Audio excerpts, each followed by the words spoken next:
Morning to each of you.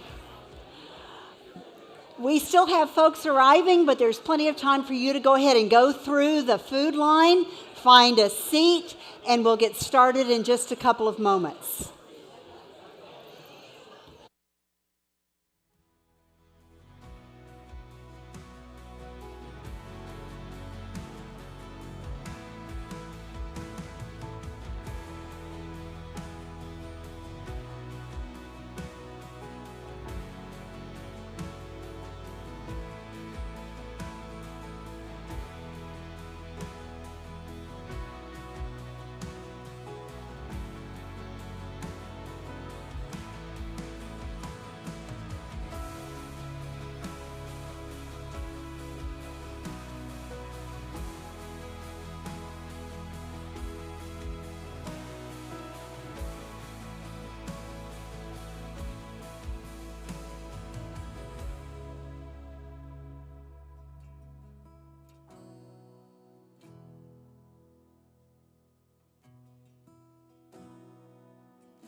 Good morning once again. If you would, please go ahead and find a place at the table. There's room for all. We're glad that you're here this morning. My name is Nancy Penny, and this morning our Fellowship of Barnabas Partners breakfast is kind of Cinco de Mayo themed. It may be Trece de Mayo, but we're still ish, you know. And so that Mexican theme is going to be carried through the morning. You may have noticed that we had some special Mexican treats to go along with our breakfast. There's a reason for that. Hang around till the end and you'll find out. So this is May, which is Mental Health Awareness Month, among other things. This is a month when we think about how it is that we are composed and how we relate to the world, and what did I do except schedule a discussion on cybersecurity? Oh no! Things that can go wrong, and threats, and vulnerabilities, and is that going to increase our worry? So here's my thought. What did God do when he looked through history and anticipated our lives? He said, I have a plan, but things might go wrong. There might be sin. I'm going to make a plan so that we can protect against that. However, if there are failings, we need a plan to recover. So when we, in turn, look at our organizations, our lives, our communities, we make plans to hopefully avoid things going wrong, but we also keep in mind how would we recover if the inevitable happens. When we go through that thought process, we are mirroring the activity of God our Father. And so cybersecurity is one small sliver of the way that we might anticipate an unwanted occurrence, that we might prepare against it, but we also keep in mind how to recover when things go wrong. So, rather than worrying this morning, rather than thinking about all the things that might go wrong and letting that overtake us, let's remind ourselves of where we find security, of the things that we know are true. So I'm going to invite two of my friends, Amber, whom you know from being in Barnabas Breakfast many, many times. She is working with Street Grace in Texas, and I invite you to converse with her later on and find out more about that. And she has brought her friend Kayla to come along and help us sing a song to each other, to remind each other of what it is that we believe. Tucked under the sombrero, you'll see a white sheet with the lyrics. They'll also be on the screen. And so Amber and Kayla are going to come up, and there's a mic, and here's a mic. And so if you would, please stand. And as we sing, look each other in the eye, because this is a song of commitment, and it's also a song of mutual encouragement. Okay. Awesome. Okay.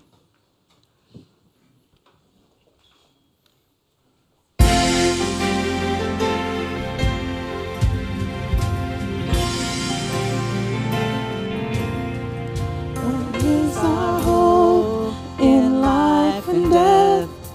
Christ alone, Christ alone. What is our daily confidence? That our souls to Him belong. What holds our days within His hands? What comes apart from His command? And what will keep us till the end? The love of Christ in which we stand.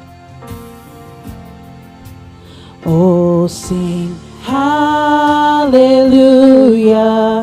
Our hope springs eternal. Oh, Oh, sing hallelujah. Now and ever we confess Christ our hope in life and death.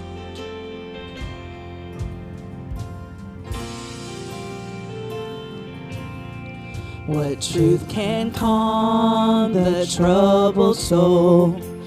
God is good, God is good. Where is His grace and goodness known? In our great Redeemer's blood, who holds our faith when fears arise, who stands above the stormy trial, who stills the waves that bring us nigh unto the shore, the rock of Christ. Oh, sing hallelujah. Our hope springs eternal. Oh, sing hallelujah. Now and ever we confess Christ our hope in life and death.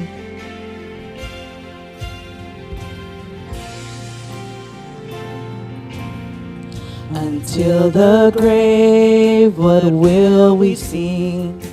Christ He lives, Christ He lives, and what reward will heaven bring? Everlasting life with Him. There we will rise to meet the Lord.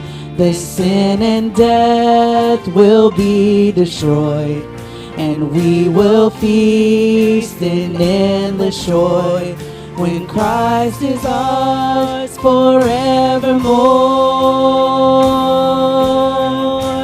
Oh, sing hallelujah.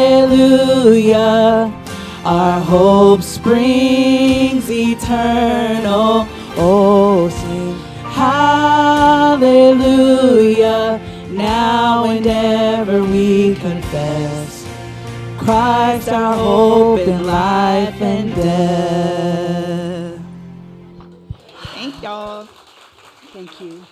Yeah, just get back here. Yeah.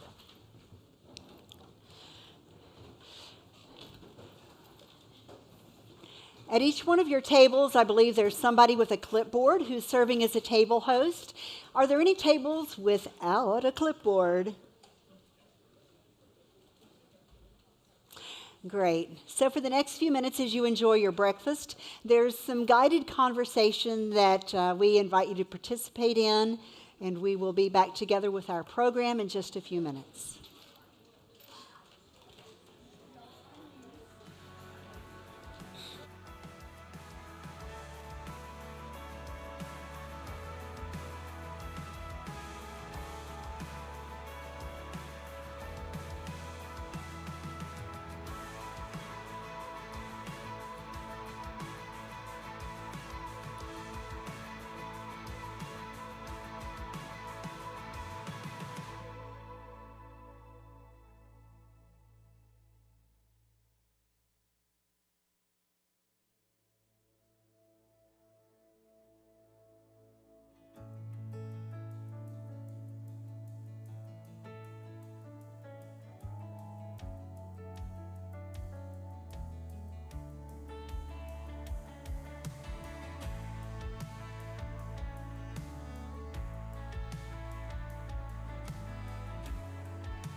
ready.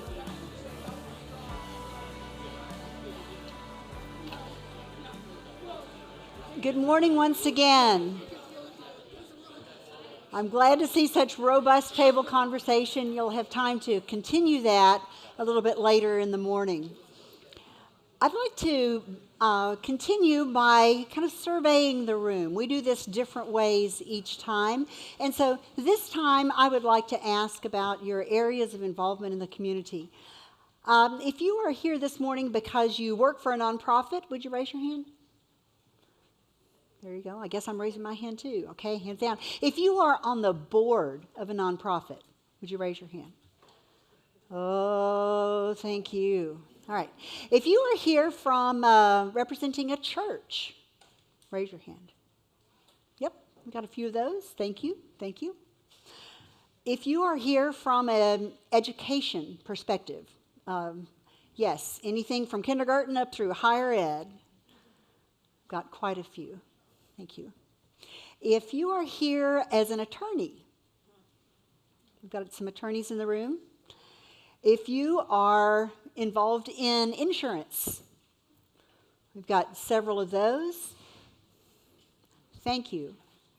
What about leadership, coaching, organizational development?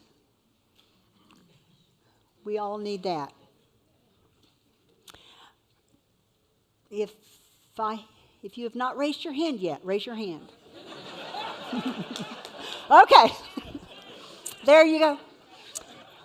So everybody has had a chance. So some of that last group are people who are here because you too have a profession that supports nonprofits. Some of you are involved in HR, staffing kind of concerns. Aaron, describe what you do.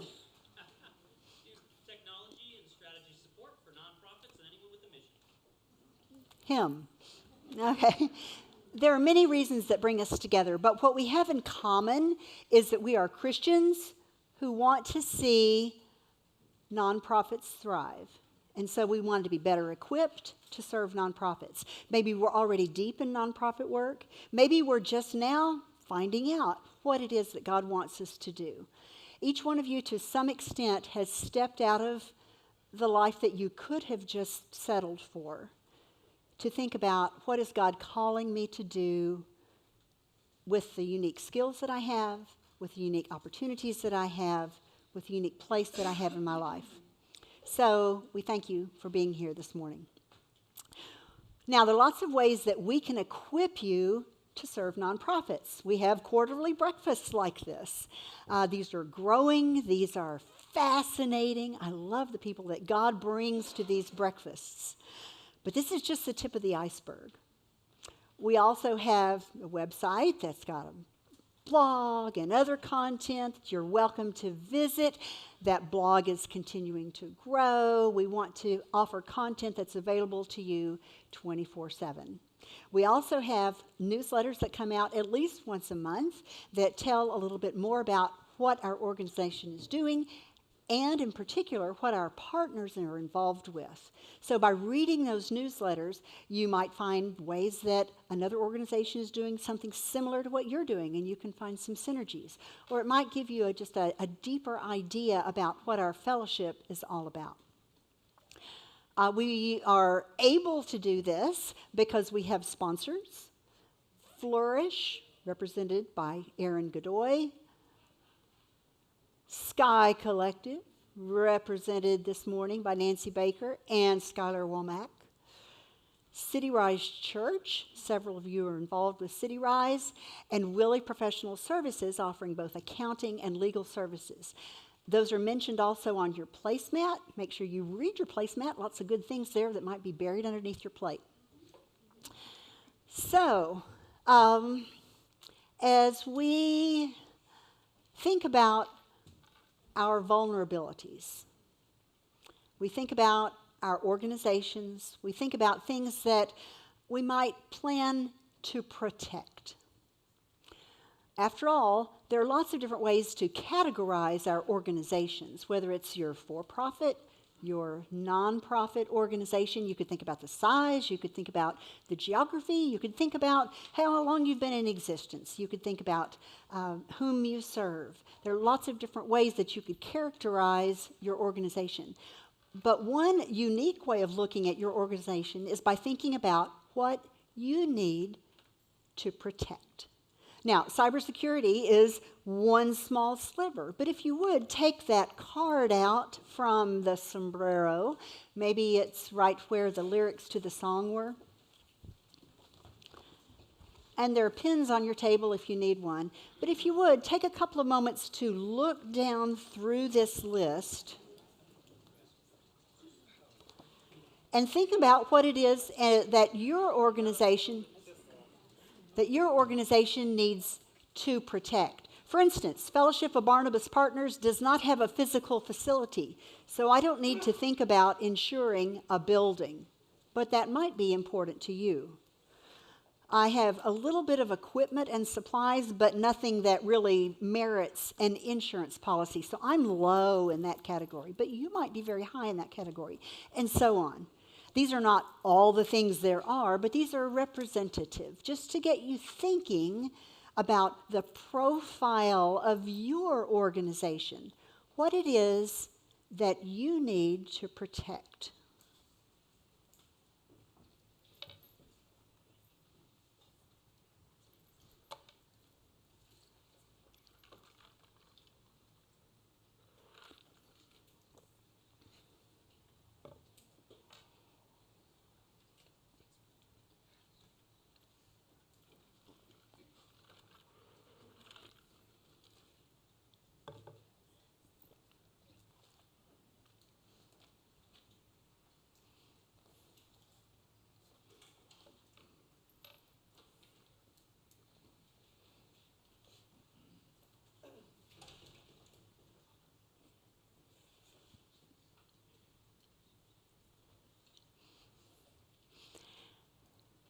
And then as you glance over your answers, you might think, I really am not doing too much to protect this area, but maybe I ought to be.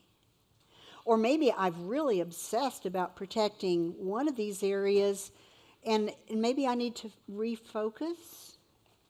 So if those answers give you any insights about possible next steps, readjustment of your priorities, you might jot that down at the bottom.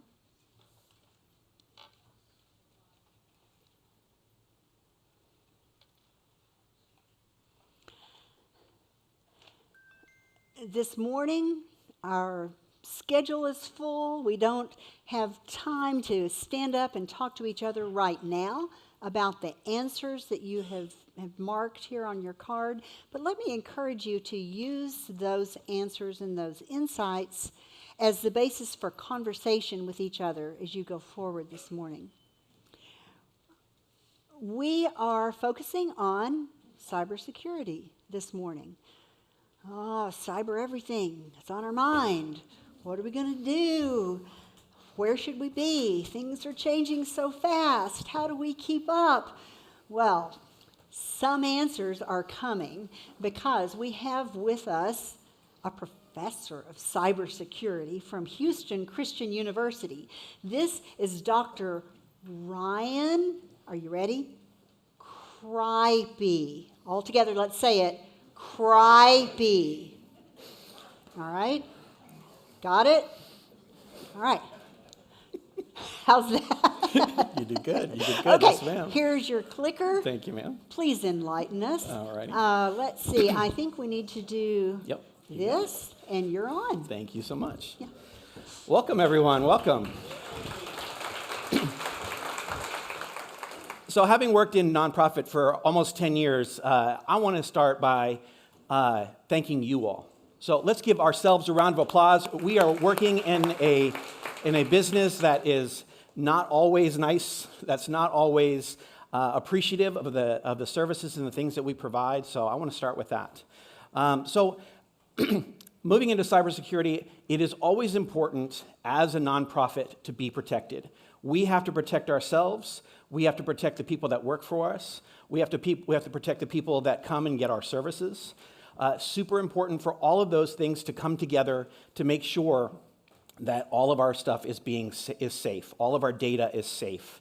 And that goes beyond as well. That goes into our machines that we're working with, our computers. Some of you have computers here that you're taking notes with. So those have to be protected at all times, okay? You all have donors that are giving you money. You have people that are working for you. You have the people that you are servicing. All of their information is in that laptop, okay? And so that is super important to make sure that everything is being protected all the time, okay? So, give you a little scenario, okay? So Monday morning, you walk in, and I'm sure some of you have had this situation happen to you. You walk in, and all of a sudden, you get this, your data has been encrypted on your screen. You can access absolutely nothing. You can't log in. You can't access the internet. You can't access your important files. You might have a training session that's coming up for your people. Nothing is able to be accessed. You are completely locked out, okay? This is what we want to prevent, okay? Now, I don't push services. I don't push certain products or anything like that. I want to arm you with information so then that way you guys can go back to your organizations and say, look, these are some changes that we need to make right here, right now. And that's what's important. If we don't start now and make those changes, it's just a matter of time before somebody comes in, and they could be in a foreign country, they could be down the street, they could be a disgruntled employee, they could be a disgruntled ex-employee. Any of those things can happen, and I've seen all of those things happen, okay? So we want to make sure that we're armed with some information before we go home today, okay? So here's a critical question. How long can you continue if your organization can no longer access the data? If you are no longer able to access the Excel spreadsheet that has all your information, you're now no longer able to access your banking accounts. You're no longer able to access any of those things. How long would you be able to continue working? Okay? So remember, cyber incidents do not just affect, as I said before, do not just affect the computers that you have. They interrupt services. They stop you in your tracks. They break trust. Okay, all of us have donors that we rely on to continue us and continue working on a daily basis. How many of you have a donor that you have in your mind right now that if you lost their trust and they were no longer able to continue to fund or to help you with your organization, would put a stop to your organization pretty quickly? Okay. So keep that in mind as we go through that and how important cybersecurity is to you, okay? So the biggest myth I've always heard is, oh, we're just a small organization. There's just 2 of us. There's just 5 of us, okay? Where does that number stop? Where do you think that an organization becomes too big, okay? All of those things are happening on a daily basis. I can tell you right now, my church has been attacked many times. Okay? I was speaking with a gentleman at HCU. He handles our websites. He says that there is a report that is pages long. I'm not talking one. I'm talking multiple pages. And I'm not talking 10. I'm talking 20, 50, 100 pages long of how many times our website gets attacked on a daily basis. Okay? That can happen to you as well. Okay? If you all have a website now, I'm certain there's a report that you can pull up.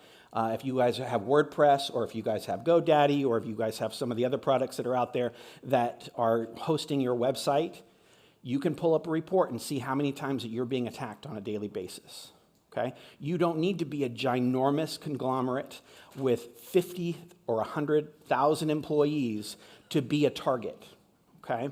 So it's small, itty-bitty little teams that are everywhere, okay? We call them script kiddies, okay? Script kiddies are, and don't think kids, think grown adults, okay? But we call them script kiddies because they have that much information and they know how to work cybersecurity and that much amount of information that they can turn around and they can target you.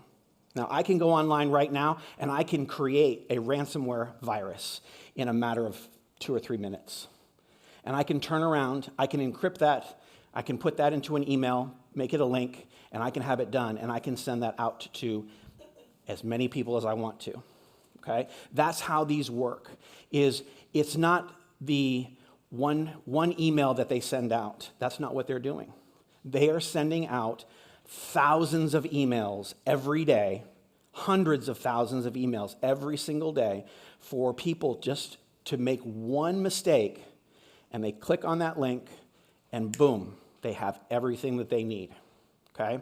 I don't want to be doom and gloom, but I just want to make sure that we are prepared to understand how those things work, okay? So the data that you guys have is a treasure trove. We have beneficiary records. We have employee details. How many of you have your information inside of your computer as well? Okay. They now have your home address, your telephone number. How many of us, raise your hand if you get at least 10 spam calls a day? Okay. It's frustrating, isn't it? Okay. It disrupts our workflow because all of a sudden now we have, oh, that phone's ringing. Oh, it's another scam call. Okay, how much more productivity will we have if we were able to not have those scam calls? So think about those things as well. Okay, so attackers target easy wins. Nonprofits are often seen as less protected. Okay, a lot of times we don't have the big, ginormous budgets to be able to say, hey, I have $20, $30, $40, $50,000, and these big corporations that are spending millions of dollars every year to protect their assets. Okay, so super important that just because you're a small organization does not mean that you are not a target. Okay, how many of us have given money to whether it be another organization or a political person or something like that? Most of those people don't operate on big donors. Now, we all hope and wish, don't we? Oh, I'd love to get that big check. Am I right? We'd love to have that big check. That way we have it. We have the money in the account. We're ready to go. We're able to make that difference for the people around us in our communities. But it's the $5,000, it's the $500 that we get from our targets that make the difference for these people. That's the incentive for them to keep going. It's just that little bit of money that keeps them going. And it could be $20, $30, $40. If you get a ransomware attack and all of your stuff is encrypted, you're looking much more, okay? So it's not just the big organizations. So phishing attacks. How many of us have received a phishing attack? Okay? How many of us have gotten the DOT one recently? You guys have a parking ticket or a speeding ticket that's outstanding still. Okay? That's a phishing scheme. Okay? All it takes is that you clicking on that link or making that phone call back. Oh no. Okay? They're creating that sense of urgency. I have to get this taken care of. All of us are responsible with our finances and our situations. We want to make sure that we are not getting behind on any of our bills or anything like that. So what's the first inclination we have? I'm going to pick up that phone. I'm going to make that phone call. I want to make sure that I'm getting that situation taken care of. Okay? So that is what's important for them. They want to make sure, give you that sense of urgency and say, this needs to be taken care of right away. Okay? Your password or your account is going to be locked out if you don't make that phone call or that email that you need to respond to. Okay? So it's not just the big organizations. Okay? So the real cost, ransomware attack. Okay? So our program is now halted.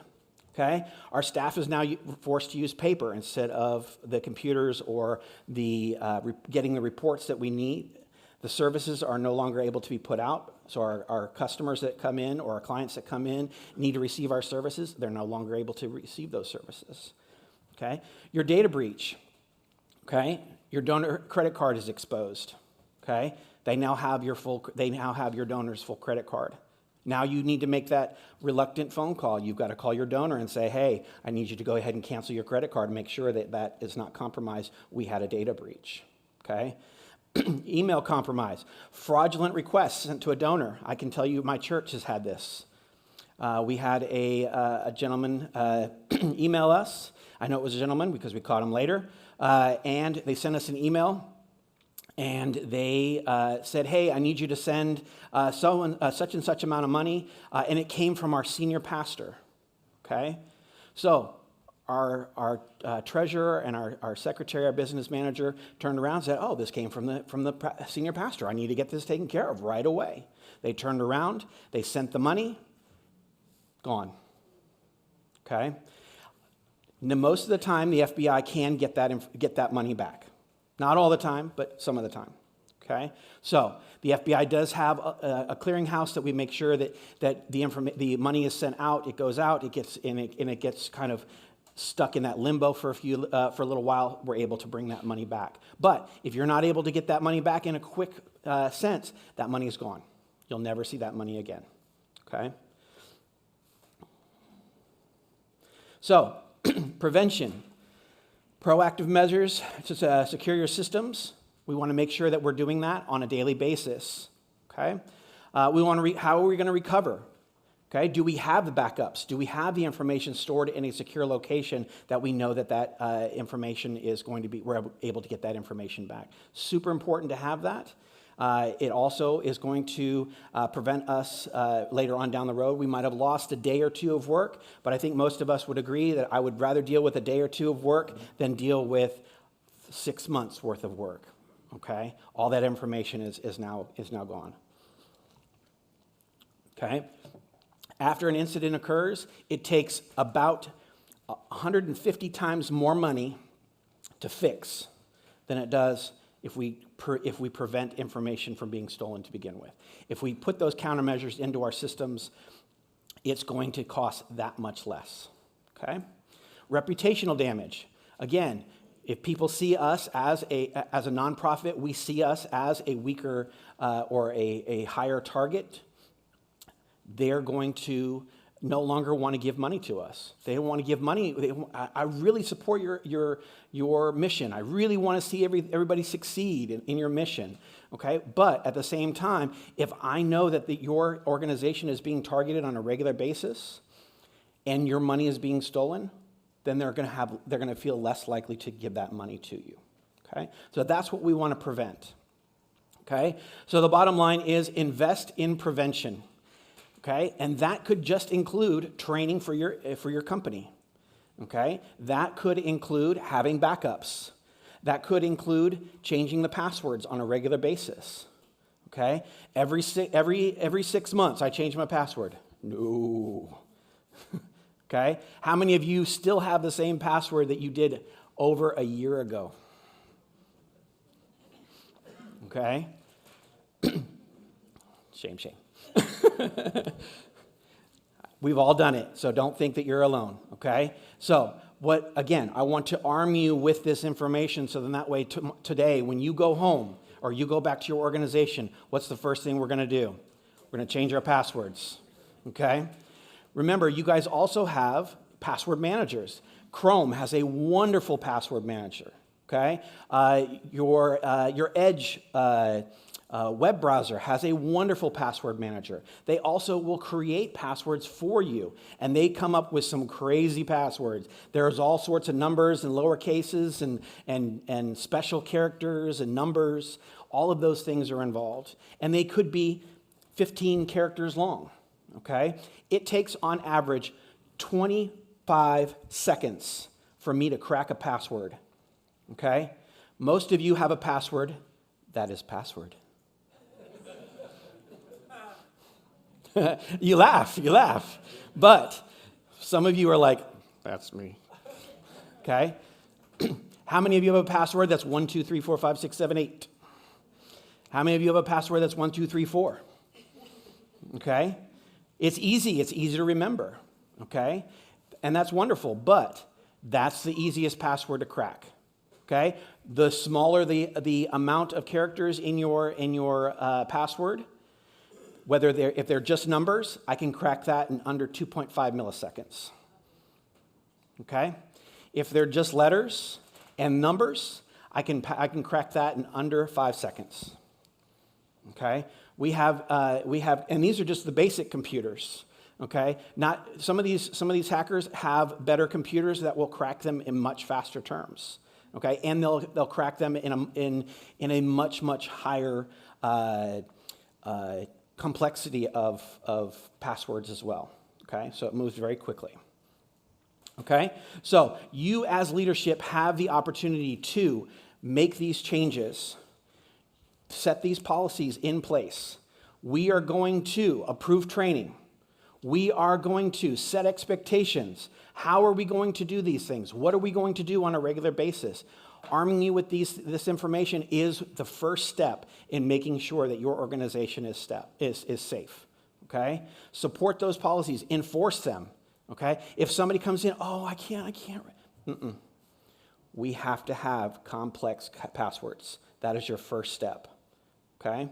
Remember, the culture starts with you. You are the leaders. You are the people that are saying, this is what's going to happen and this is why it needs to happen, because it's not just about you and me. It's about our customers. It's about our clients. It's about our donors. All of those things come together. It's super important to have those things all together and organized. Okay? So everyday threats that we have. So phishing emails, we've all seen those. Weak passwords. Password is password. Okay? Remote work risks. Okay? How many of us work from home? Okay? We are doing things at home. We didn't get that report done before we left this afternoon, so I'm going to work on it when I get home. Okay? That creates another vulnerability as well, because now you're moving. Okay? Or I'm going to go to the coffee shop. Okay? How many of us have seen people do this over our shoulders, looking at information on our computers? Okay? Same thing with our cell phones. Okay? We have to keep those barriers between us. Okay? Third-party vendors. Third-party vendors are probably one of the weakest links that we have, because they might not have the same information or policies that you want to create in your organization. It's super important that not only do you vet your vendors as well and make sure that they have the same policies as you do to make sure that you're both moving forward at the same location. Okay?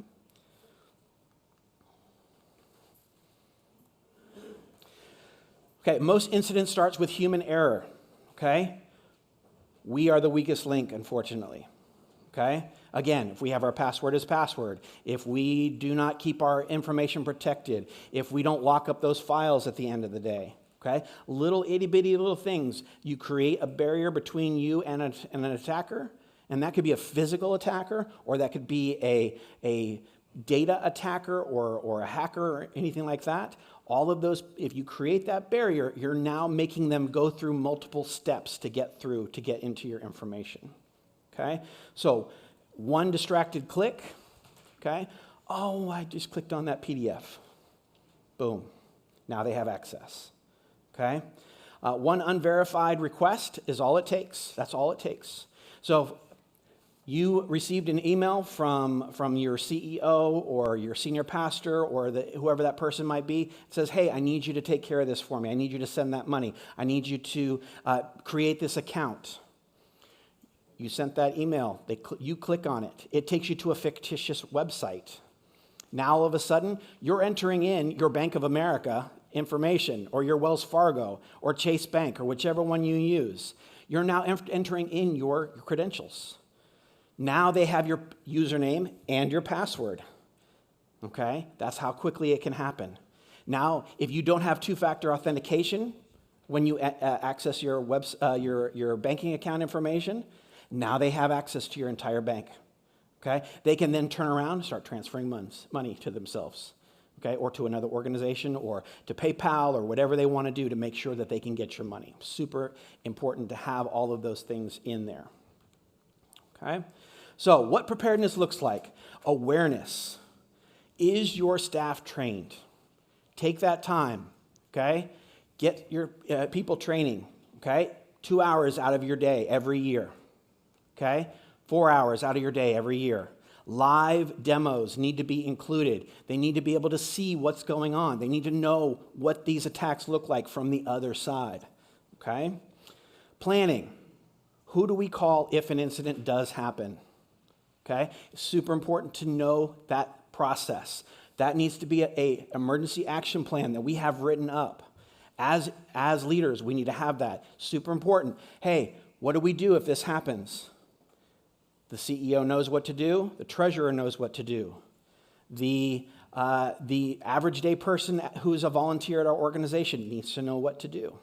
Okay? Create those documents. That way they have those. They can say, okay, I know if we had a phishing scheme and I clicked on this, first thing I'm going to do, I'm going to go change my password. Okay? First thing I'm going to do is I'm going to let leadership know about it, so then that way we can all activate our emergency action plan. Those are the steps that we need to create in a document that we have there. Basic protections. Remember, we're doing strong passwords, multi-factor authentication, regular updates. Okay? How many of you have a little circle in the bottom of your computer right now that has a little orange dot? How many of you not updated your computer? Okay? The first Tuesday or Wednesday, don't quote me, Microsoft updates their entire Windows operating system. Always update it as soon as you see it. If you're not sure, go to your computer, type in update. You hit the Windows button and type in update. It'll take you straight to the update page, and click on it and make sure that your computer is up to date. Okay? Simple little things. Always have your other people that are working for you to do those things as well. Okay? Okay, remember, progress, not perfection. Okay? Cybersecurity is an ongoing thing. It is a daily ritual. Okay? We all get up and we all brush our teeth. Okay? Gentlemen, we all get up and we shave, we clean our faces up a little bit. We might do a little bit of eyebrows, checking. Okay? Some of us not. Okay? But we want to make sure that we are doing those things on a daily basis. Little itty bitty little things will make a huge difference later on, I promise you. Okay? Protect the people, and the access starts today. So how do we do that? Okay, remember, I'm arming you with all this information to take home with you, okay? Now, I do see a lot of you taking pictures. At the end, there is a QR code that will lead you directly back to my PowerPoint that you can take with you, so don't think that you have to have that, okay? So remember, we're using strong passwords every single day. We're using multi-factor authentication. We're not sharing our password logins with other people. Your organization needs to have an account for every single person in your business or your organization that gives them particular access to what they need, okay? As a CEO, yes, I need to have access to all the financials, all the data, and all the information for our customers. But if I have a new volunteer that's come in and says, hey, I'm here to volunteer. I want to help your organization. I want to do all these wonderful things. You're doing such wonderful things. Do they need to have information to your financials? Absolutely not. Okay? Do they need to have access to the password manager that's going to lead them into Bank of America to get all of your checking accounts? Absolutely not. Okay? So these are little itty bitty things that we're going to create that we can keep the right people with the right amount of information. Okay? Train your staff. Again, 2 hours a year. That's all it takes. Okay? You can give them a refresher, give that information, they can turn around, and they're going to start thinking about that, and they're going to start being more aware of what things going on. They get that phishing email. Okay? There are phishing simulators out there that can send you fictitious emails to your organization that will keep you protected. Okay? If any of us have worked in corporate, we know those phishing emails. They love sending out those phishing emails. Okay? So we want to make sure that those are sent out. We can create those as an organization. You can create one coming from your CEO or your financial planner or whoever that might be as an email to get them to start thinking about the emails that they have coming in. Okay? Limit access. So like I said, we want to make sure that we're creating those accounts that are giving access only to the people that need it. Okay? Most cyber incidents begin with one compromised account. Okay? As a ethical hacker, I would potentially try to get into your organization, and then what we do is what's called pivoting. So I got into your account. Now, I want to target? I want to pivot, and I want to get into your financial records. Or I want to pivot, and I want to get into your customers' information, your clients' information, or your donors' information. Now I have access to your donor, okay? So I say, hey, Miss Kennedy, how are you doing? You're a great donor, right? I want to be able to find out if you would like to give us some money for our organization. Now that donor says, sure, I'll give you that information. Okay, great. Now you have another inlet. Okay? So not only did I have the organization's information, but now I have your donor's information. Okay? You see how that pivoting works? Super easy to do. Okay? If you have a charismatic person on the phone, they can get people to release a lot of information very quickly. Okay? I recently watched a video about a girl they were interviewing on the street, and they said, "Hey, are you good with cybersecurity?" "Yes, I'm great with my cybersecurity. I keep all of my data safe." "Okay. Well, tell me, what's your password like?" "Oh, well, it's my dog's name and my birth year." "Oh, okay. Well, you have a puppy. Well, tell me about your puppy. What's his name?" Now I've got half your password. Okay? How many combinations of that password can I create? How many of us, the first one we do, shift whatever the first letter? How many of us do not put a capital letter in our rest of our password later on when we're doing our password? It's always the first one. Okay? So things to think about as we move forward. Okay? So protecting what matters most. Protecting our clients and protecting our assets and the people is the most important thing, okay? Because we don't want to turn around and give people access, then they turn around and do something nefarious, then they turn around and do something even more nefarious, okay? Now our organization is now compromised on multiple levels, and that is our reputation. How many of us value our reputation very, very much? We want to make sure that we are always trying to do the correct thing. As Christians, we always want to do the right thing. Now, we make mistakes, all of us, every single one of us. That is what God's grace does for us, is it gives us that grace to say, I'm forgiven. But your donor might not be as forgiving and say, I'm going to come after you and your organization. And you at the top are the most responsible. I'm going to come after you as well, okay? So protecting what matters most. All right, so we want to make sure that we are continuing to take action, okay? So little things that I've given you thus far that are going to make our business a lot more safe and secure, okay? Changing our passwords, limiting account access, limiting data access. All of those things are coming together today. Okay, so here's my contact information if anybody is interested in my contact information. Okay, good try. My dog's name is, all right, so I want to thank you all for your time today and really appreciate all of that information as well, guys. I do have some flyers over here if you guys are interested in some of my services as well. Again, I don't try to push services. I want to arm you with the information that you need. But if you would like to take this the next step to have me come and do some training at your organization with some live demos and some really good information, please let me know, and I would be happy to help out. Thank you. Great.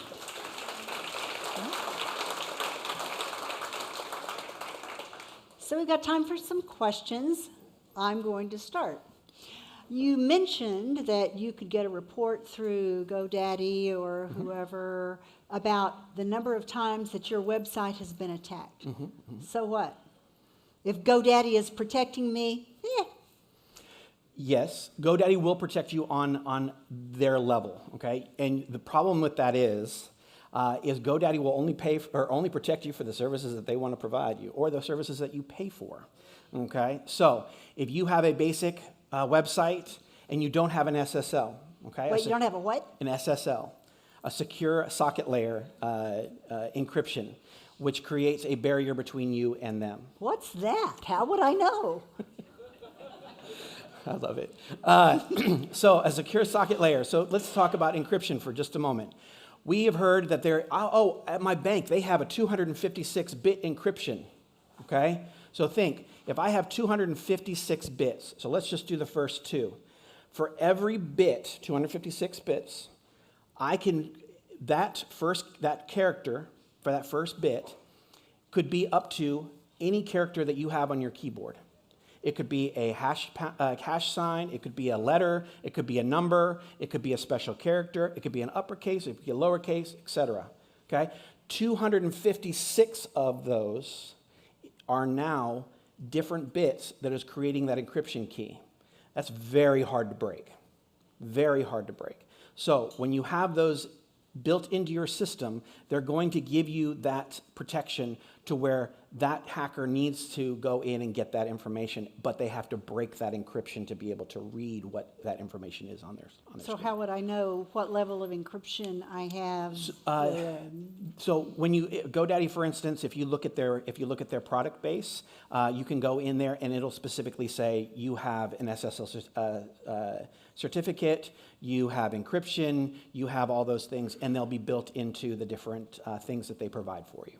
So if I have data on my website that I want to protect, then I should go to my web provider Your hosting, yes. and make sure that I have maybe upped the level of security for my website. Absolutely. Yes. If you are sending money to and from on your website, okay, you want to make sure you have a secure socket layer, an SSL certificate built into your website. Okay, so suppose that I use somebody else to collect money for my organization. Don't they take care of all the secure stuff? Never assume that. Never assume that. You are the first line of defense for your customers, for your clients, for your donors. Okay? Always make sure that they are protected. Because if you don't do it, nobody else will. Okay? And it goes with your organization as well. If you don't take the steps to make sure that all your information is secured, nobody else will do it. All right. What other questions do you have? Stay on that topic, but hold on. Okay. If I got a third-party provider that's storing all my credit card information, and I can't assume that they've got it protected, how can I protect it through their organization? You can create a VPN, Okay. You're going to have to explain. a virtual private network, okay, where you and I are sites, are locations for VPNs. Okay, a VPN is a tunnel. Okay, so think of a conduit that you would send electrical through or whatnot. That VPN only allows you and I to talk. So if a hacker comes in, they can't do anything in any direction to get through that VPN unless they have the encryption. Very, very unlikely that they're going to be able to crack that. So what you should do is, You have a VPN. and how do you have a VPN? VPN you can get online. You can just sign up for a VPN. There are multiple. You can create one if you want to. GoDaddy will have one for you. I think there's what's Northland or Okay, Nord. so There's a search bunch of just if you go onto Google and search VPN, All right. one will come up. Dennis Absolutely. has more. Well, sorry, that's not quite answering my question. Okay, I'm sorry. So if we use a giving platform, Sure. so donor data goes from obviously the donor to that giving platform. It doesn't come to my organization, it stays there. Correct. Okay, but if I can't assume that they've got it secured, and if I call the organization and they won't give you an answer because they're worried about liability now, what do you do? Well, you have what's called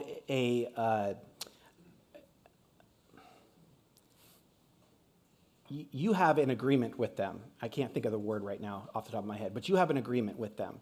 And they are going to have certain levels of protection that is required by them, not only by compliance for them to be able to continue to own and operate their business, they have to have a certain level of compliance to be able to do that. And they could follow NIST, they could follow NICE, they could follow all sorts of different compliance frameworks to make sure that they are compliant in doing those things. PCI DSS, the credit card processing, they have levels at which those companies are required to maintain a certain level of compliance. Right, but go to them, and I would never assume. But obviously, if you're calling them and saying, "Hey, I want to know what my level of protection is," they are required to give that information to you. Absolutely. So an action step for all of us Absolutely. who use a third party would be to investigate their level of protection and where our exposures are. Exactly right. Exactly right. Are Dennis, that, okay, yes. I was curious, if people are syncing their files to OneDrive in the cloud, if your local machine gets ransomware, is OneDrive protected from that? There is an encryption between OneDrive and your drive. So our data's safe in the cloud if our local laptops get locked up with the ransomware? Yes, most of them. Now, they don't catch everything.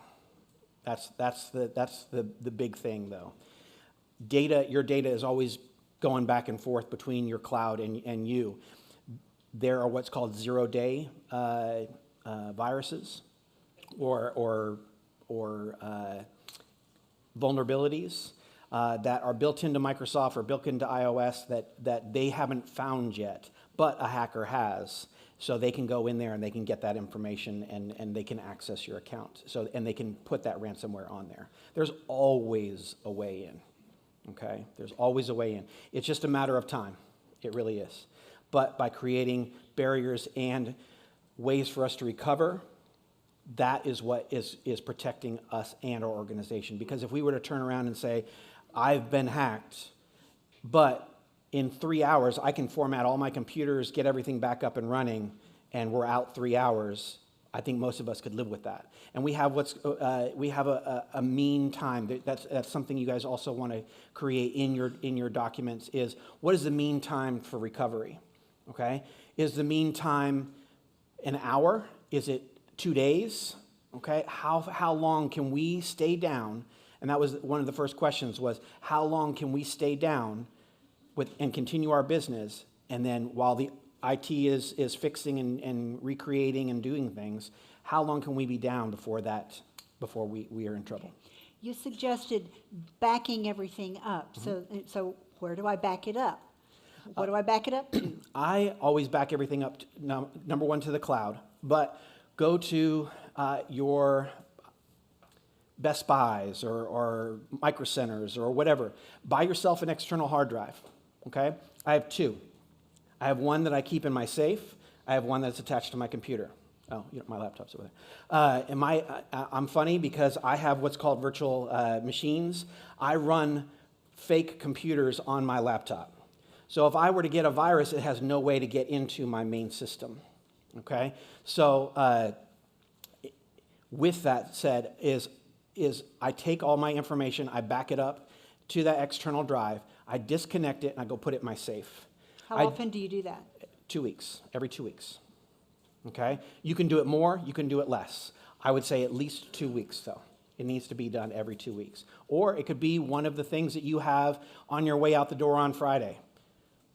And all it is you open up one window, you open up another window, you drag everything over to the external, and now everything's backed up. And it could take an hour or two because depending on how much data that you have backed up, Yeah. okay? All right, let's take some more questions. Somebody on this side of the room. Yes.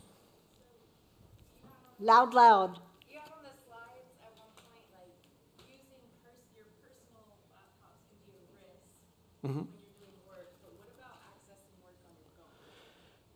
It just depends on what you're accessing. And again, there's always a way in. So don't think of this as any different from this. They are the same, okay? And I'm not trying to be funny that this is a Mac and this is a Mac, or an Apple, okay? This is the same, okay? You can access all your information here, okay? But if I'm sitting at the coffee shop and I'm sitting here playing on my phone and somebody looks over my shoulder and they get my password, now they have access to my phone stuff too. Or they can clone my phone. How many of us have left our phone sitting on the table? Okay, I love the nose, I love it. All right, so if somebody leaves their phone on the table and they walk away and somebody picks it up, okay? So here's a little fun tidbit. Let's see.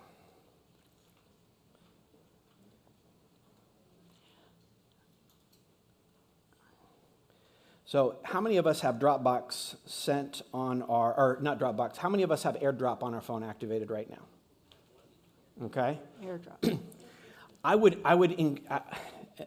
And these are the nerdy things that I do, okay? So, little fun things, and you might have seen this online before, but fun thing you can always do is pull up your AirDrop and send everybody on the plane a funny meme. How many of them will receive it? Okay? Not everybody has the first protection of, do you want to accept this file? Okay? They have it automatically. Boom, it's right there. Now you've accepted a file that you didn't want, which is a virus. Okay? So those are little things that people do as hackers that they try to see what's available to them. Remember, all they need is one avenue into your system, and they have full access. As far as security goes, Mac versus There's no difference, really and truly. Mac has a little. There are less viruses and less things available for Macs, but they're just as easy to get into. All right, one more question. Yes, Aaron. Could you tell us about cybersecurity insurance? You're going to hear more about that later. Pause. Put a pin in it, as we say, as the cool kids say. Yes. Could you speak to how you would use AI to analyze donor data, client data? It's so tempting just to want to upload all that information and all these trends. How do you do that same? You don't. If you have already created your own chatbot for AI, that's what hospitals do. I was actually talking to a gentleman from Memorial Hermann the other day. They have their own AI systems. They are only allowed to upload information from into their system, from their system into that particular AI system. If they do it any other place, then they're dealing with big time HIPAA issues. Okay, so if you have information that you're dropping into ChatGPT, you're gonna be hacked. Okay, that stuff is not secure. It is publicly accessible a lot of times, and a lot of times ChatGPT posts those things so then that way they can learn from that information. Okay, so now they're learning from your information that you're providing them. So if you're a hospital, if you have HIPAA or PCI, DSS information that you're trying to protect, do not place that into a public chat through ChatGPT, through Copilot, any of those others. There's hundreds, well, not hundreds, but there's quite a few of the AIs out there nowadays. So do not use them unless it's your own protected system. They are very vulnerable. Okay, so just to make that super, super clear, anytime you use any AI service that is not internal, assume that the whole world is going to read what you're saying. So Including the FBI. Well. Okay, woo! So Dr. Kreipe is going to be available for a while after we're done, so you can ask him some more specific questions. And I know that a lot of y'all are going to take advantage of that. But for now, we're going to turn the discussion back to the tables for 10 minutes for you to chat with each other about how you're going to apply the things that you have learned. And then this will be about a 10-minute window. Have about 5 minutes of discussion and then 5 minutes of prayer at the end of that time. I'll see you again in about 10 minutes. Okay. We'll talk about that later. Okay. It's not. You're go back to your QR code. There it is. There it is for you. Perfect. Here's the QR code for the presentation if you'd like to take that with you.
Oh, my pocket.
May God continue to bless your conversations, your connections, and your insights.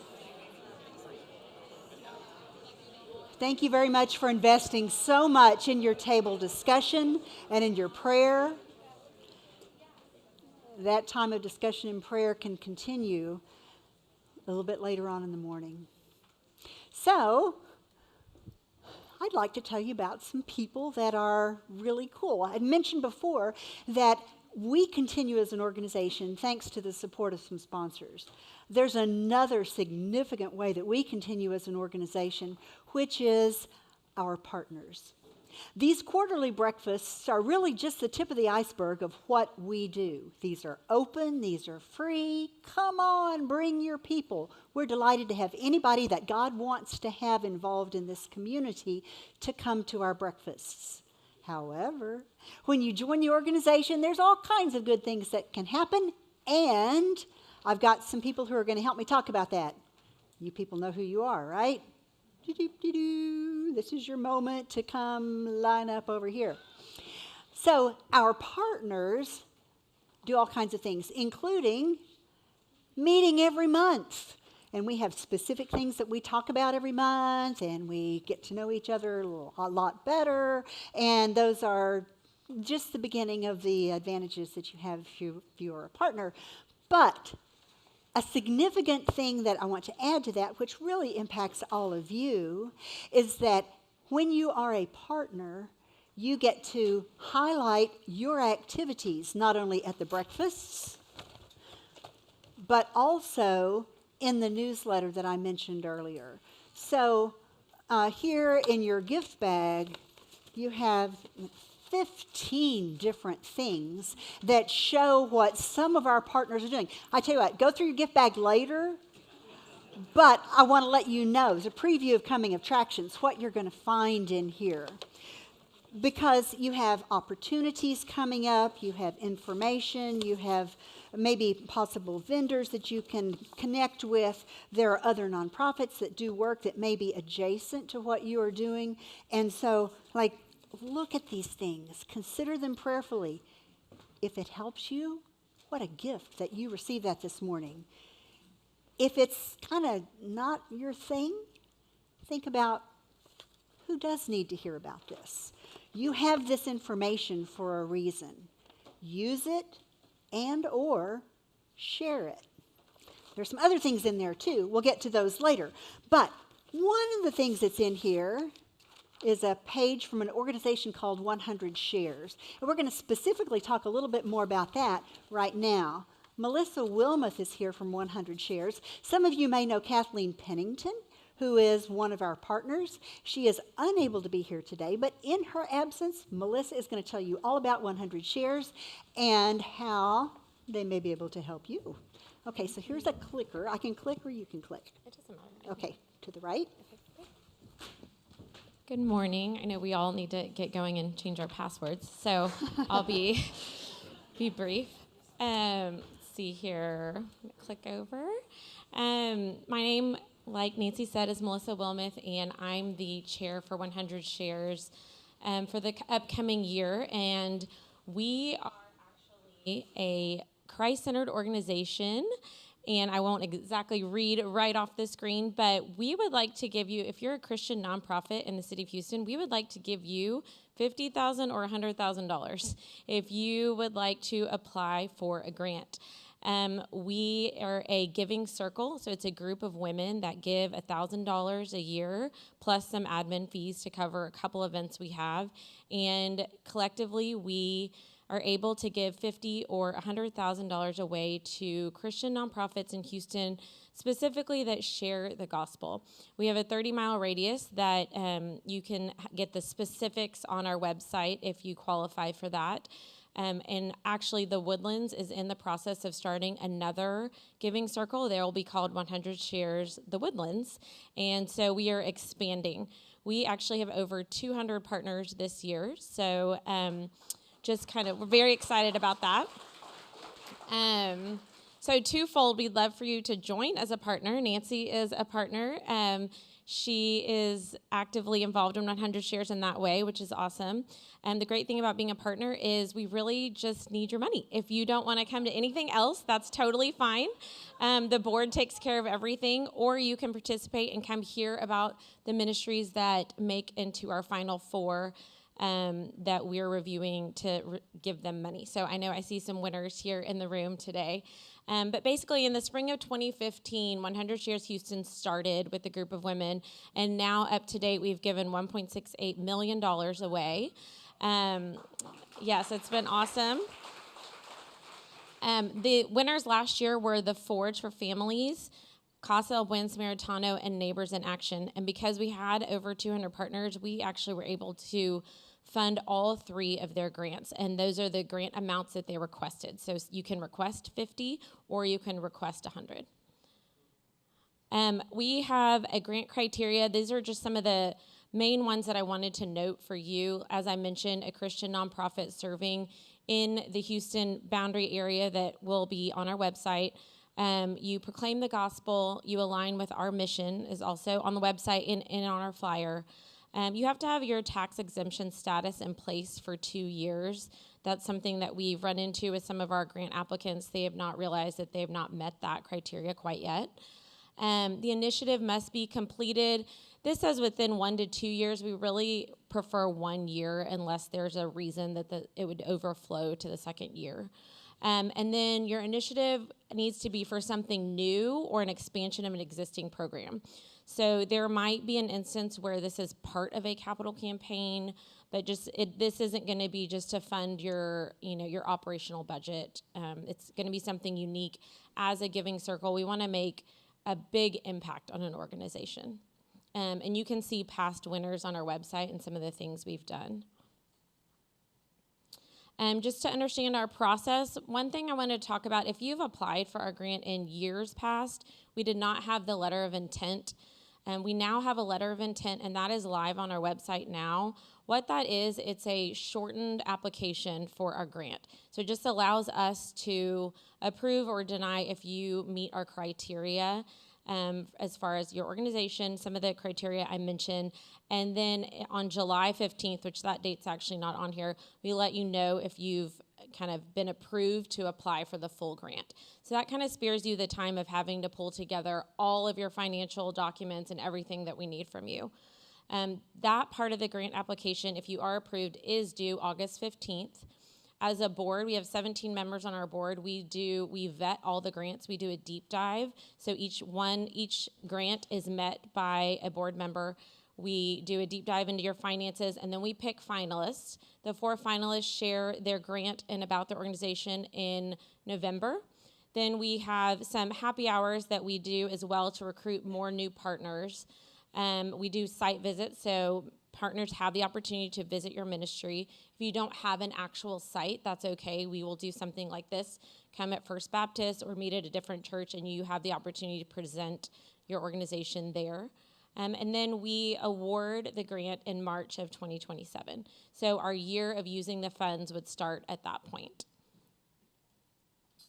Here's the QR code. I'm not going to take any of your information when you scan this, but you can join and become a partner, or you can look into more information about applying for a grant. Thank you. Yes, thank you. That was put on. So 100 shares, whoops, don't read this. 100 shares is a great organization. Feel free to talk to them. But what I want to tell you is that they are able to highlight their work in front of you because of Kathleen Pennington's partnership. So an advantage of being a partner is that one way or another, you can highlight what it is that you are doing, perhaps on stage at a breakfast, perhaps in the bag, perhaps in the newsletter. We want to make sure that the world knows about what it is that you're doing. Now, in our bag, as I mentioned, there's like 15 different things from some of our partners. There's some goodies, but we always, as you know, if you've been to breakfast before, we always include some little token that's a gift that you can use in your everyday life that reminds you of the purpose of our breakfast. We've given away plants. We've given away first aid kits. We've had all kinds of things. This time, it's a combination lock. You think about keeping data secure. So as you continue to use this, that will be one of your reminders to keep your data secure. Now, going back to partner benefits, we have another initiative for our partners called Partner Pairs. Come on up and spend a couple of minutes telling us about this. Gabrielle Ballmeyer is the one who coordinates all this, and so I'm going to turn it over to her. Thank you, Nancy. So Roberta and I, come on up. Thank you. The photographer gives us very strict instructions, and his last name is Ballmeyer also, so I listen. So I'm here to introduce you, along with Roberta, to our Partner Pairs initiative. What's the purpose of Partner Pairs? It's to foster collaboration, learning, and community amongst our Barnabas partners. Now, what does it mean? Why would you want to do that? It's because you're a partner who wants to increase your learning, increase getting to know the fellow partners, and do that in a very streamlined way that uses and maximizes your time very effectively because you only have limited time. It's a precious resource. So who here in the room has been in Partner Pairs or is in Partner Pairs now? Okay, great, wonderful. Let's give them a round of applause because these people have gone the extra step to say, I want to learn further what's going on in our community by getting to know the partners.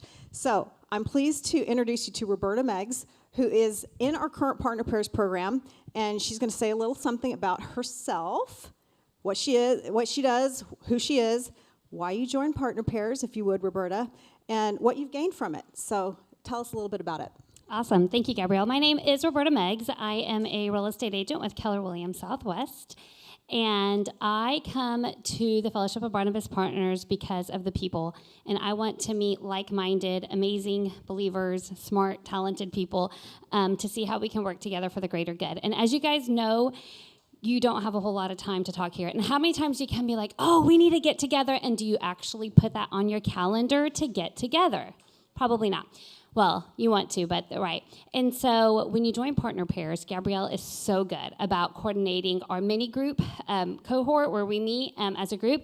And then she will tell you, okay, now who are you going to meet with? And she will sit there and tell you, okay, put that on your calendar for 30 minutes, right?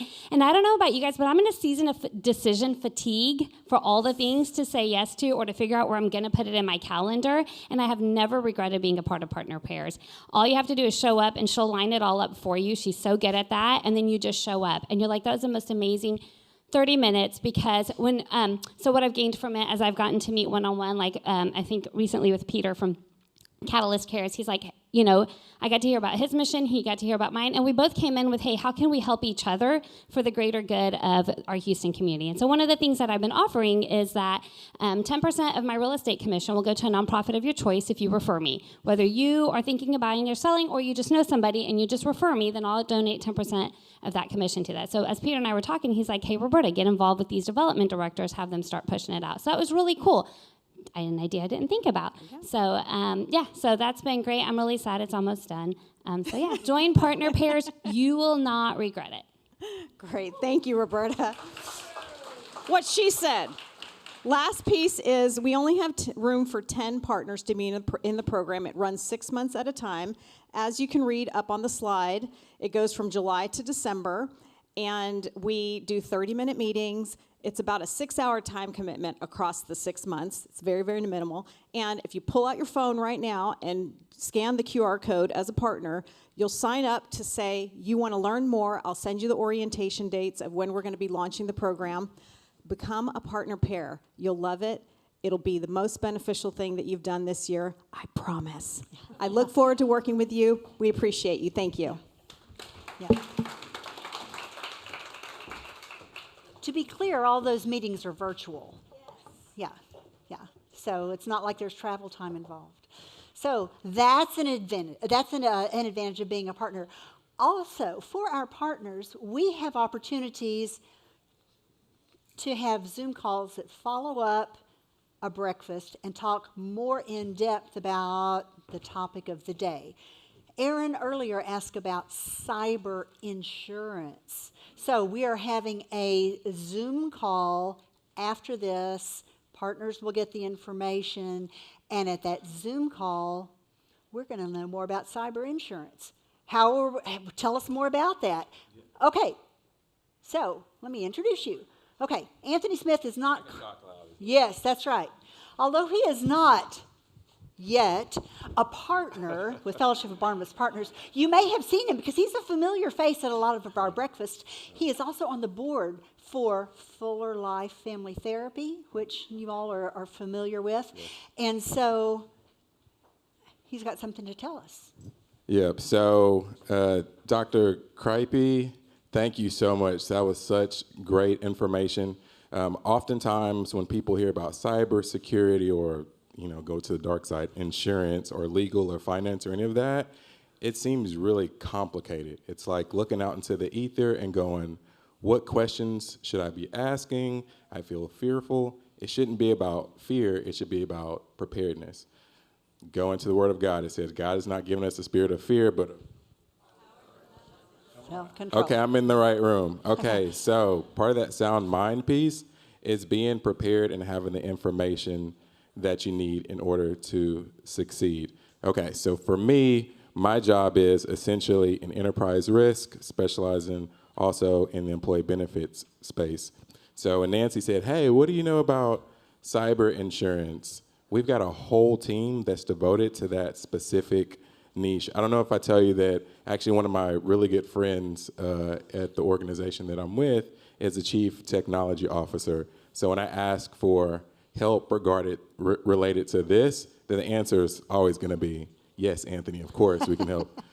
In addition to that, and Dr. Kreipe may know about this, is we have some people on staff that are lawyers and folks that work for, quote unquote, or used to work for 3-letter organizations. So they know how to protect against this. So all that being said is, I am so glad to be part of this. This is really humbling, and I'll end with this. We're all sitting in different positions. We're all sitting in different seats. We all have the opportunity to drive our vehicle for the kingdom of God. I just happen to work in insurance. And so whatever I can do to help drive this vehicle, I'm glad to do that for the kingdom of God. Thank you. All right. So partners will get information about our upcoming forum with one of Anthony's colleagues.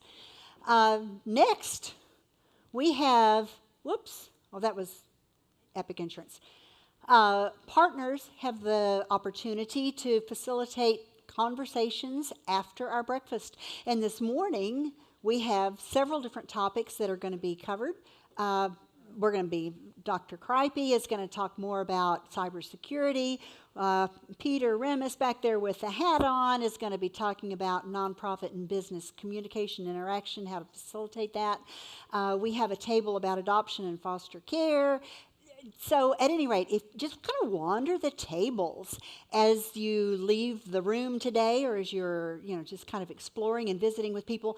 See if there's a topic on a little table sign there that is something that you want to stay and talk about. So this is a way for partners to kind of raise a flag and say, anybody who's in the room who wants to talk about this topic, wander by. It's not a formal presentation. It doesn't mean you have to stay there very long, unless you want to. So at any rate, partners can lead those discussions. And there's one more thing that I want to tell you about that's specific for partners. Skylar is going to come tell us about something brand new. That's right. Really excited to announce this today. But there's many reasons to join the Fellowship of Barnabas Partners. Quarterly breakfasts are obviously amazing, so let's thank Nancy, because she's incredible for getting so many people in one room on a quarterly basis. It's really impressive. And then our monthly lunches are honestly incredible. So we meet every single month on the first Friday of the month as partners, and we really get to talk shopping, dive deeper into what's happening in the city, what our organization is dealing with. And one of the things that consistently came up as partners in those lunches in that space is that we wanted a directory. We wanted a way where I connected with Michelle the other day and I forgot to grab her card. I wish I could, at the quarterly breakfast, I wish I could follow up. Well, now there's a way. So announcing today, we officially have our partner platform, and it's going to be attached to the website. You will get a formal introduction and invite from Nancy Penny herself. And there's multiple things that we can do on this platform. You can have an online directory to check on other organizations and people that are serving in your aligned causes. You can check out other directory developments just like you that are out there doing the same work, or other volunteer coordinators. So there's multiple ways that you can filter by search through that. And then there also will be a citywide event calendar. So that way we don't double book on galas. How smart is that, right? So there's multiple purposes that we can use this platform. And then you can reach out directly through the app and on the website. That way you can email directly on that portal. So really excited to announce it. Another great perk of why you should join the partnership. But can't wait to go live and launch now. Thanks for asking. Yep. Yes, sir. The monthly lunches, are those in person or? Yes, those are in person. Yep. We'd love for you to join us. Yeah, at an undisclosed location until you become a partner. So I'll leave this up here for just a moment. So this is a Cinco de Mayo kind of party day. You notice the theme. You may have noticed the special Mexican pastries that were at the back. That's an unusual touch. We always have a great breakfast from Houston's First, and I'm grateful that they are one of our partners as we put together these quarterly breakfasts. But those pastries are here for a reason. Those are a gift to us this morning from two friends that have sustained our organization from the beginning. And so Sunny and Natasha have some news for us, some remarks for us. And as they're coming up, I want to make sure that you get a pastry and enjoy it and remember what it is they have to say.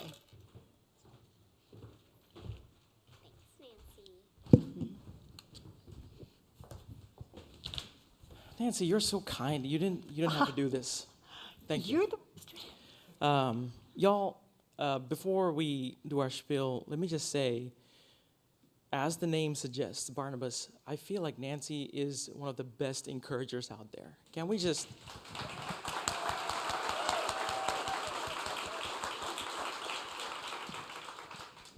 We've known Nancy for 6 years. Our journey started in the pandemic. Well, y'all, the rumors are true, if you heard them. After 12 years, with much prayer and guidance, we're closing Solace Media. Thank you. We especially wanted to share that here because the Fellowship of Barnabas Partners has meant so much to us over the past 6 years. We've been mentored, and y'all have just walked alongside us and really have done life together. And so we do not take that lightly. And honestly, that feels fitting because Barnabas is about encouragement.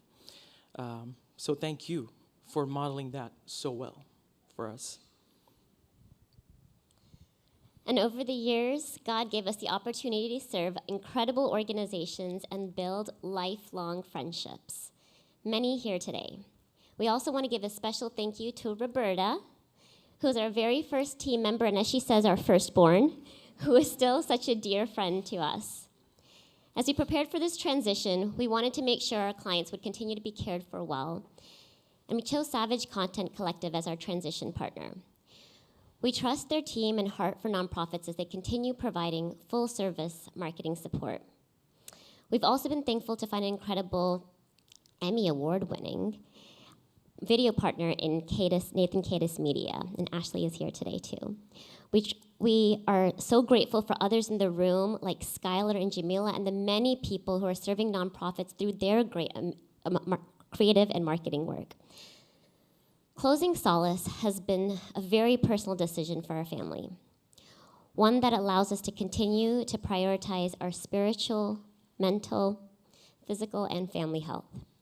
And while this beautiful chapter is ending, God is still writing new ones.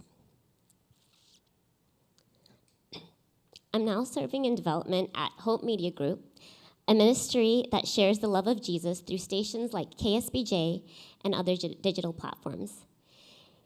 It's been meaningful to get to work in an organization at this scale, which is stretching me. We are also on the film festival circuit with our documentary, An Unquiet Mind, about the more stigmatized forms of OCD, which my sister has directed after almost losing her life in 2018 to this mental health challenge. For me, you might be wondering what's next. This next season will be focused on being a dad to our 2 kiddos, Zach and Sophie, and also preparing to start the adoption journey. Lastly, a word of encouragement. Nancy, you did not know this. 10 years ago, I stood on this very stage, in this very room, and I was talking to a group of people who were passionate about human trafficking. I give you that same encouragement that I did 10 years ago. Nothing new, just a reminder. It'll sound like bullet points, so just stick with me here. I talked to them about how God had chosen specific people and filled them with His Spirit, skills, ability, and knowledge. He's doing that in this room here today and building His kingdom. Choosing to continue to work together despite our differences is good, healthy even. Don't depend on your surrounding environment, such as politics and other external factors, to drive your faith, but Christ alone. It is very personal. Finally, in a world where AI and automation are encouraged to make you efficient, don't forget that personal touch is key. We love you and are here for you if and when you need us. If you're thinking about transitions, we are here to listen and chat. Finally, as Nancy said, we brought some dessert from El Bolillo Bakery to share because this community has been such a sweet part of our story. So thank you, and praise be to God for His faithfulness.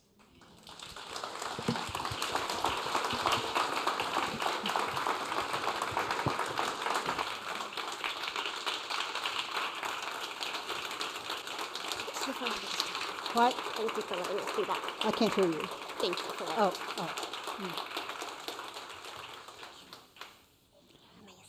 Amazing.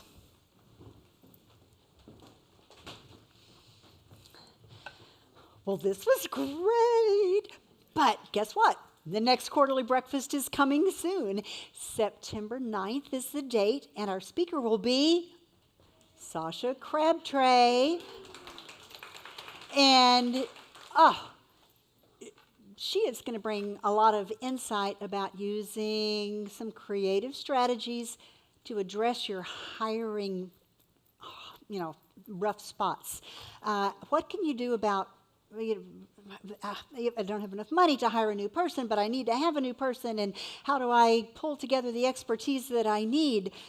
Sasha's got the answers. And so you can wait until September 9th, register a day to be at that breakfast. But if you need some information between now and then, well, Sasha's here, and she would be delighted to talk to you about what remote COO might be able to do for your organization. When we have these breakfasts, it's kind of like church. There are different topics perhaps for a sermon at church, but you still go. You don't choose if you're going to go Sunday or not, depending on what the topic is. because you go because that's your community. Those are people who are like-minded. And so that's kind of the way our breakfasts are as well. We come together because these are our people who are doing our work in the community. But it's going to be a fantastic speaker in September, just like today was. Okay, so as you post about today's breakfast, here are some hashtags to use so that we can share each other's enthusiasm online. We've got some thank yous to give. We are delighted to have so many people jump in and help not only with the setup of the room, but also to make the morning happen behind the scenes. Baumeier Photography is mentioned there. Bill is stationed at the back. He's going to be collecting some video comments if you would like to go back there and give him some reflections about this morning or about what you have learned, about what you're going to do next. They'll help you capture some videos. We want to specifically talk about people who have been involved in partner pairs. So whether you are doing it now or whether you have done partner pairs in the past, please also go back and check with Bill. Remember that we've got those discussion tables, so stay around and talk with those folks or anybody else whom you might have met this morning. Thank you for being here. I look forward to seeing you in September.